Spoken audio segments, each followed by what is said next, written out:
then I know it very well, and I'm going to just talk to us about the journey, about her childhood, about her dreams, and the sickness, and then what the legacy will be for us. So in her childhood, she was a peaceful person, she was a smart person, she was clean and organized, more than I am. So that is my memory for her childhood. She started acting while she was in kindergarten at 1 o'clock, and she would memorize so much scripts even at that early age. So her talent was really early tapped. Then the other thing about Winnie was, what she did not know, that she was bullied a lot because of her color. Because she was so dark, some people called her Sudanese, some people called her Chelsea, and she would cry when she was young. But having been brought up between the 5 boys, those you saw there and some who are late, they had taught me to be a tomboy. So I knew how to fight, and I taught her how to fight. The other part of Winnie that you saw that could fight, she was not born with it. It is me who taught her, because she had to survive the bullies.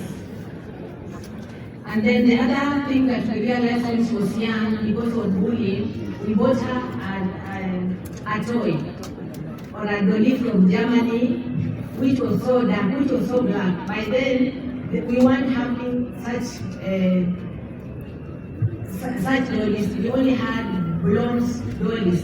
There was Zungu with blue eyes and blonde hair. So we wanted her to know that being African is also nice. And it really helped her to do that. Because out of that, she became confident in her skin.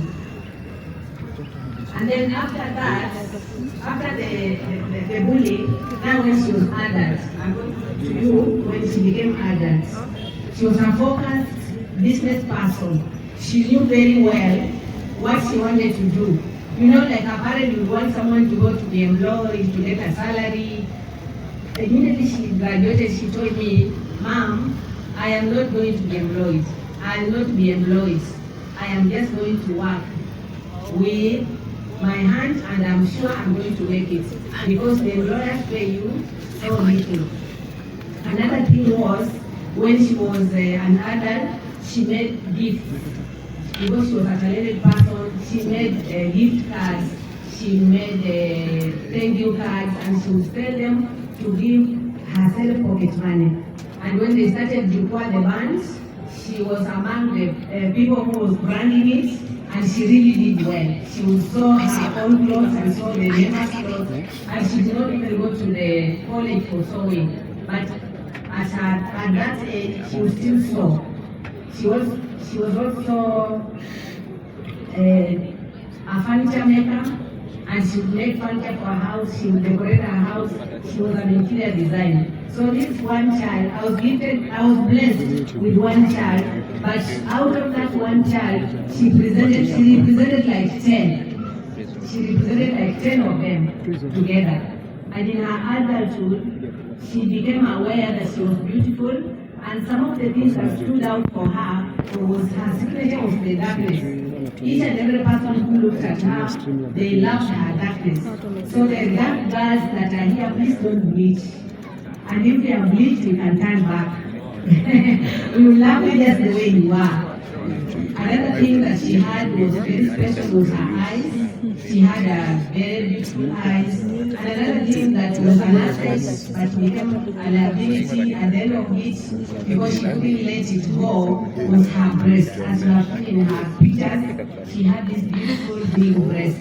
And telling her just to cut it was a very difficult thing for her to come to terms with.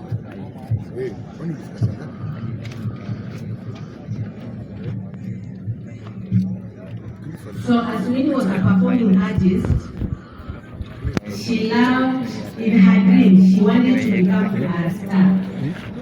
So all along, even before the band, she told them, let us not chase the fame, let the fame chase us. So they just presented themselves, they would present themselves as a professional band. Can you imagine presenting yourself as a professional band? By then people want to become stars. So out of that, because they branded themselves well, they were able to be hired by companies like the likes of Safaricom, and they would really pay them well because they presented themselves as professionals. Her highest achievement was the leader series, where she played the leader role. She said that she didn't like the role in the beginning, but the role gave her mileage. We thank you, the media people. We thank you, Lulu, for having given her that chance. People loved the character of Dida, and it was almost her character because she was exactly like that. Whatever she acted, you wouldn't separate the Winnie and Dida. The two of them was one. Another thing that she did was she was very creative, and we used to fight sometimes because she come and turn over my house and throw away things. She would tell me, this is too old, let it go. And me, I'll hold on to it. I don't know what troubles the creative. They don't want to do something over and over. She will come and she just look for trouble to trouble herself by doing and redoing it and rebranding it. So I came to know that the disorder that she had was called, in her DNA was called creativity. So for the people or the parents who are here with children who are creative, just let them be themselves. Do not force them to become doctors. Do not force them to become engineers. Just let them be what they are. Her motto was kindness. She was very kind to each and everyone. She treated each and everyone with respect. Even her house managers here, I tried to tell her to remain in the house, to keep the house for me, and she was crying and looking around. Hey, Nyanya, why do you want me to remain? Me, I want to go. I want to go and see my Auntie Dida off. So she really loved people, and she related well with each and everyone. Even the border guys, they took to guys, they still call me, they gave me contributions, they still condole with me, her friends are here. She would relate with each and everyone in your capacity, at your level. So I'm going to talk about her legacy. No, whatever she achieved, the 31 things she worked with the Estee Lauder. They worked together with Estee Lauder and a restaurant company, a beauty company, to run the 31 days. They had reached to her while we were in Turkey that she does the same again this year, but it was never to be.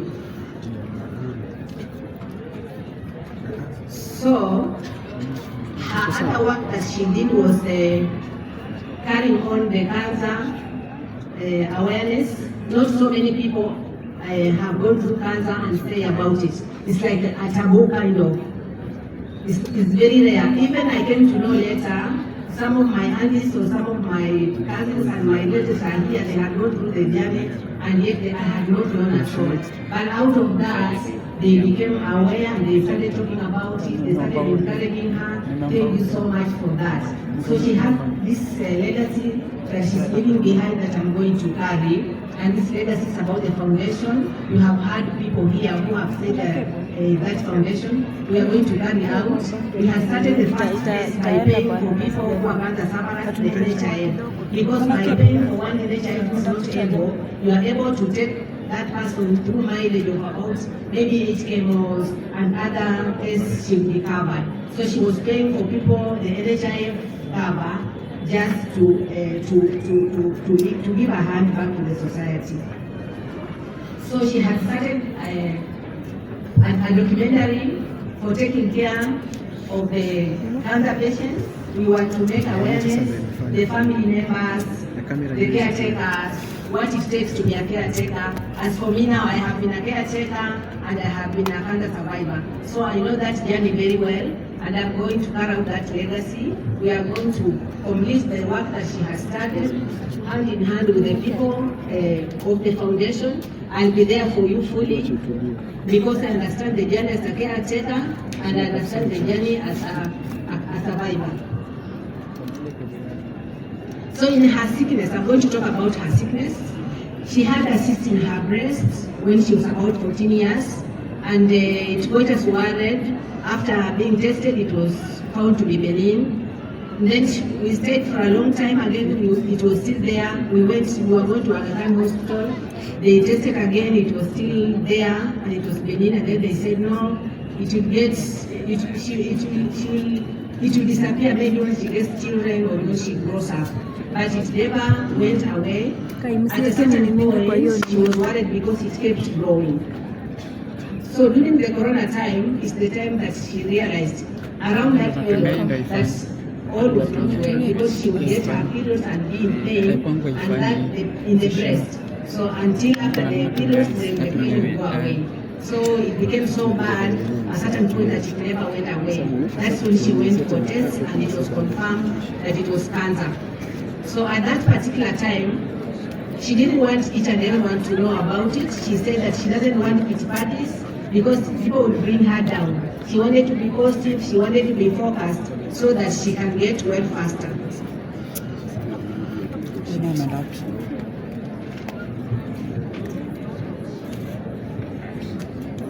So she became public about the same thing after about 1 year, and that's when you people knew.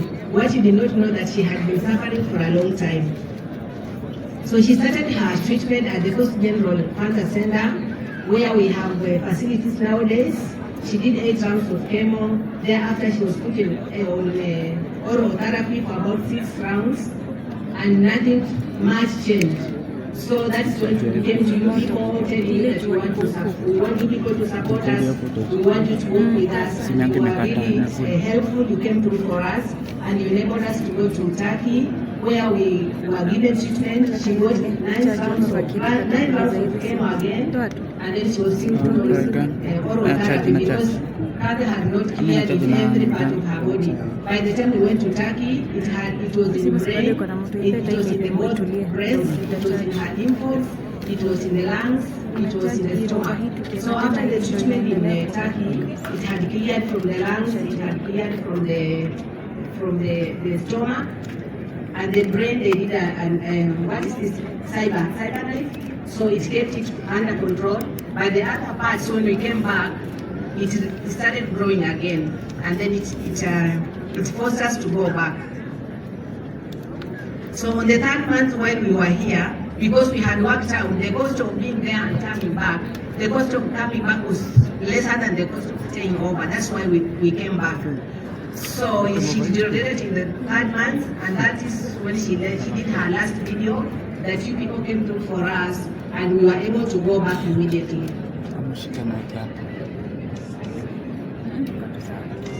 So in Turkey, we did not have much time because when we went there, she had really deteriorated, and the doctor told us the things are not looking good, but they are going to try their level best.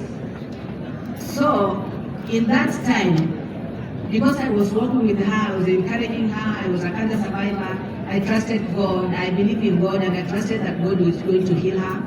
So while we were waiting for the treatment, she told me this one thing, that, Mom, I have had a conversation with God. Then I said, what kind of conversation? She said, I have asked God that if He knows that I'm going to die, let me just die now. But if He knows that I'm going to get well, I am ready to hold on because I'm in so much pain that I don't want to go on like this. But then if I'm going to go through the pain and still die, I'd rather die just now. That was the second last day that she told me that. So on the following day, she wasn't talking. On the 3rd day, she passed. So I have said about the foundation, my call of legacy. I'll continue to do that. Her work, I'll carry it on. I have few concerns about cancer.